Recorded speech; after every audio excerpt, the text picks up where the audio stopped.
തിരുവനന്തപുരത്ത് പോത്തൻകോട് ചന്തവിളയിൽ ആഡംബര bike mini ലോറിയിലേക്ക് ഇടിച്ചു കയറി ഒരാൾ മരിച്ചു എന്നൊരു വാർത്ത വരുന്നു. ഒരാൾക്ക് ഗുരുതര പരിക്കേറ്റു. കണിയാപുരം സ്വദേശി സുധി സുലൈമാനാണ് മരിച്ചത്.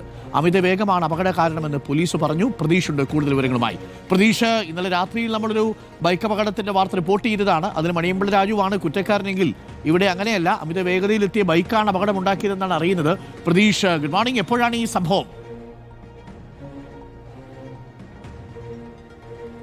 Good morning doctor Arunkumar. ഇന്ന് പുലർച്ചെ 2:30 കൂടിയാണ് തിരുവനന്തപുരം കഴക്കൂട്ടം ചന്തവിളയിൽ അപകടമുണ്ടാകുന്നത്. ഈ മിനി ലോറിയിലേക്ക് ബൈക്ക് ഇടിച്ചു കയറിയായിരുന്നു അപകടം. 2 യുവാക്കളാണ് ബൈക്കിൽ ഉണ്ടായിരുന്നത്. അമിത വേഗതയിലായിരുന്നു ഈ ബൈക്ക് എത്തിയത് എന്നതാണ് ദൃക്സാക്ഷികളടക്കം പറയുന്നത്. ഈ അപകടത്തിൽ ബൈക്കിന് പുറകിലുണ്ടായിരുന്ന കണിയാപുരം സ്വദേശിയായ സുധി സുലൈമാനാണ് മരിച്ചത്. 28 വയസ്സാണ് പ്രായം. ബൈക്ക് ഓടിച്ചിരുന്ന മറ്റൊരു യുവാവിന് ഗുരുതരമായി പരിക്കേറ്റിട്ടുണ്ട്.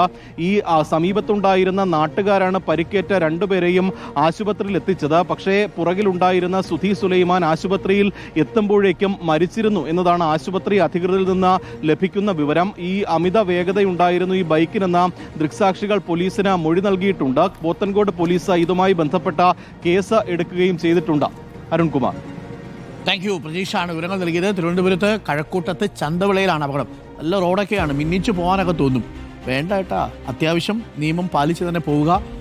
ഈ പലപ്പോഴും ചില ബൈക്കുകാരൊക്കെ പോകുന്ന കണ്ടല്ലോ, റോക്കറ്റ് പോണ പോലെ പോകണം. ഇവരെ പല VSC-യിലെങ്ങാണ്ട് എടുത്തിരുന്നെങ്കിൽ നേരെ അങ്ങ് ചന്തലിലേക്ക് കൊണ്ടുപോകാൻ വേണ്ടിയിട്ട് പ്രത്യേകിച്ച് സാങ്കേതിക വിദ്യയുടെ ആവശ്യമില്ല എന്ന് തോന്നും. ആ പോക്കാ പോണതേ. റോഡിലൊക്കെ ഉപയോഗിക്കുന്നതിന് പോകുന്നതിന് ചില മാനദണ്ഡങ്ങളുണ്ട്. 90 കിലോമീറ്റർ സ്പീഡിൽ കൂടുതൽ 4 വരി പാതയിൽ നിങ്ങൾ ഒരു കാരണവശാലും പോകരുത്.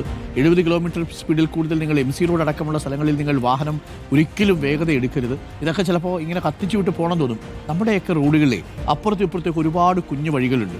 ഒരു സൈക്കിളുകാരൻ, ഒരു ബൈക്കുകാരൻ, ഒരു ഓട്ടോറിക്ഷക്കാരൻ, ഇതുമല്ലെങ്കിൽ നമ്മുടെ നാട്ടിൽ വന്യമൃഗങ്ങളും നാട്ടുജീവികളും എപ്പോഴും പ്രത്യക്ഷപ്പെടാം. ഒരു തെരുവുനായ വന്നാൽ മതി, നിങ്ങളൊരു ബ്രേക്ക് അറിയാതെ പിടിക്കും, ഇടിച്ച് നേരെ എവിടെയെങ്കിലുമൊക്കെ പോയി കയറുകയും ചെയ്യും. പ്രത്യേകം ശ്രദ്ധിച്ചാൽ നല്ലത്. Better late than never.